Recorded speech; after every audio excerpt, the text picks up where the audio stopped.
धृतराष्ट्र बोले, हे संजय, धर्मभूमि कुरुक्षेत्र में एकत्रित युद्ध की इच्छा वाले मेरे और पांडु के पुत्रों ने क्या किया? संजय बोले, उस समय राजा दुर्योधन ने व्यूहरचनायुक्त पांडवों की सेना को देखा और द्रोणाचार्य के पास जाकर यह वचन कहा, हे आचार्य, आपके बुद्धिमान शिष्य द्रुपद पुत्र धृष्टद्युम्न द्वारा व्यूहाकार खड़ी की हुई पांडुपुत्रों की इस बड़ी भारी सेना को देखिए।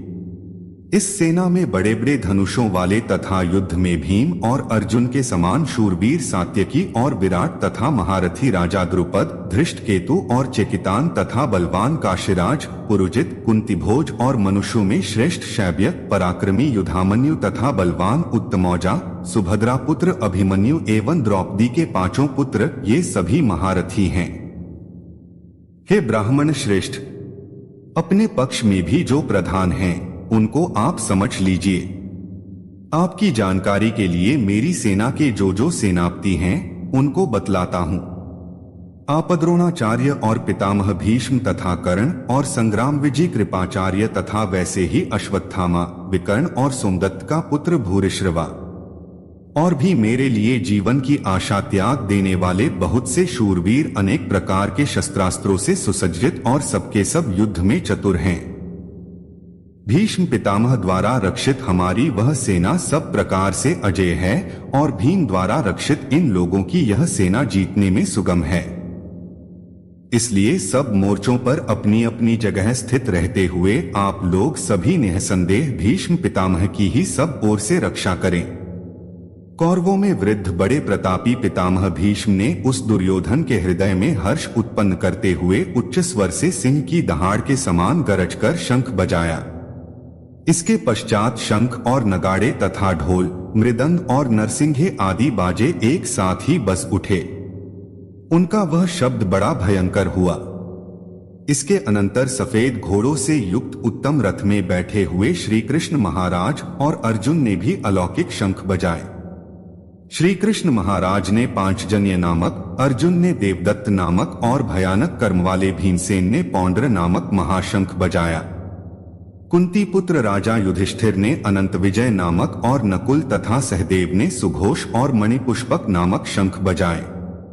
श्रेष्ठ धनुष वाले काशीराज और महारथी शिखंडी एवं धृष्टद्युम्न तथा राजा विराट और अजय सात्यकी, राजा द्रुपद एवं द्रौपदी के पांचों पुत्र और बड़ी भुजा वाले सुभद्रा पुत्र अभिमन्यु, इन सभी ने, हे राजन, सब ओर से अलग अलग शंख बजाए और उस भयानक शब्द ने आकाश और पृथ्वी को भी गुंजाते हुए धार्तराष्ट्रों के अर्थात आपके पक्ष वालों के हृदय विदीर्ण कर दिए।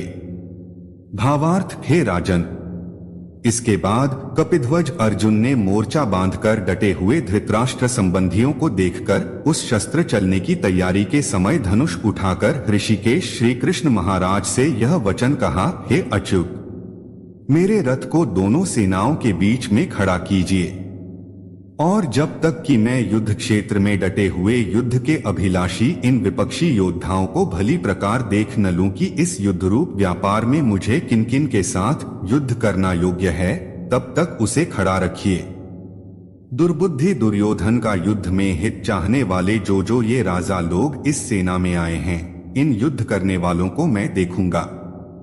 संजय बोले, हे धृतराष्ट्र, अर्जुन द्वारा कहे अनुसार महाराज श्री कृष्णचंद्र ने दोनों सेनाओं के बीच में भीष्म और द्रोणाचार्य के सामने तथा संपूर्ण राजाओं के सामने उत्तम रथ को खड़ा कर इस प्रकार कहा कि हे पार्थ, युद्ध के लिए जुटे हुए इन कौरवों को देख। इसके बाद पृथापुत्र अर्जुन ने उन दोनों ही सेनाओं में स्थित ताऊ चाचों को, दादों परदादों को, गुरुओं को, मामाओं को, भाइयों को, पुत्रों को, पौत्रों को तथा मित्रों को, ससुरों को और सुहृदों को भी देखा। उन उपस्थित संपूर्ण बंधुओं को देखकर वे कुंती पुत्र अर्जुन अत्यंत करुणा से युक्त होकर शोक करते हुए यह वचन बोले। अर्जुन बोले, हे कृष्ण, युद्ध क्षेत्र में डटे हुए युद्ध के अभिलाषी इस स्वजन समुदाय को देखकर मेरे अंग शिथिल हुए जा रहे हैं और मुख सूखा जा रहा है तथा मेरे शरीर में कंप एवं रोमांच हो रहा है।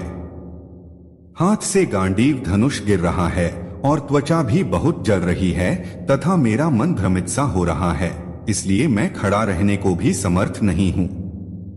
हे केशव, मैं लक्षणों को भी विपरीत ही देख रहा हूं तथा युद्ध में स्वजन समुदाय को मारकर कल्याण भी नहीं देखता।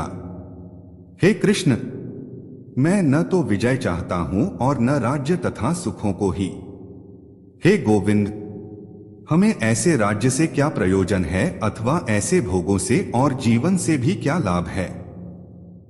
हमें जिनके लिए राज्य, भोग और सुखादि अभीष्ट हैं, वे ही ये सब धन और जीवन की आशा को त्याग कर युद्ध में खड़े हैं।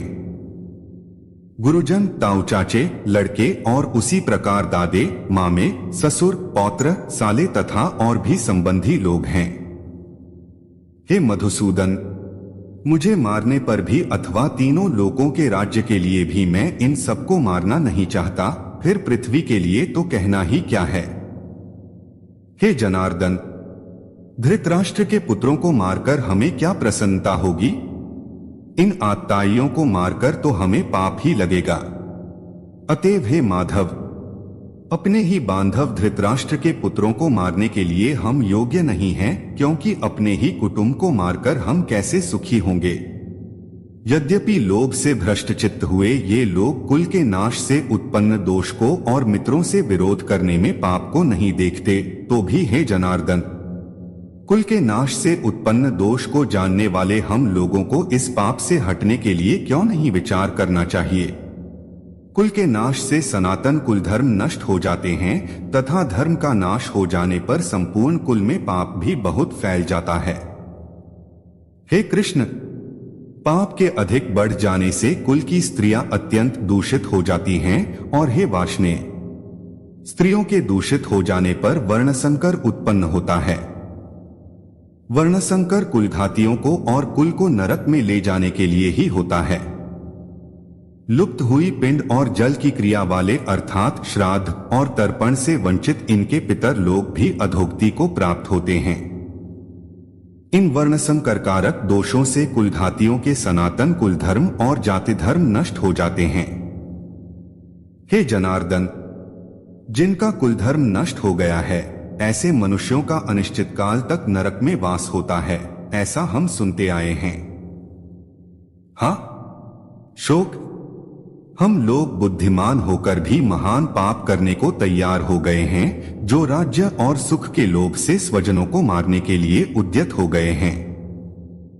यदि मुझ शस्त्ररहित एवं सामना न करने वाले को शस्त्र हाथ में लिए हुए धृतराष्ट्र के पुत्र रण में मार डालें तो वह मारना भी मेरे लिए अधिक कल्याणकारक होगा।